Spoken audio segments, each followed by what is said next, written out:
আমার হায়াতের কসম, আমার ইমানের কসম, ওই আল্লাহর কসম করে বলছি যে আল্লাহর হাতে আমার জীবন। বর্তমান ফিলিস্তিনের যুদ্ধ শেষ হবে, ইমাম মাহদী এসে যাবে।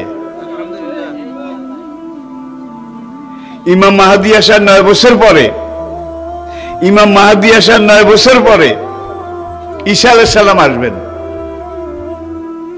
আর ইমাম মাহদী আসার পরে 9 বছর, এটার মধ্যে দাজ্জাল তার আবির্ভাব ঘটবে।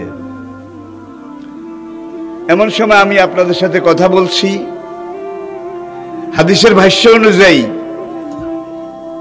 মনে করেন দাজ্জাল আপনার বাড়ির দরজায় এসে দাঁড়িয়েছে।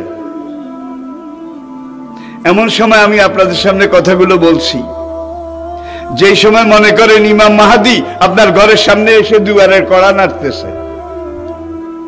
কি কত কাছে!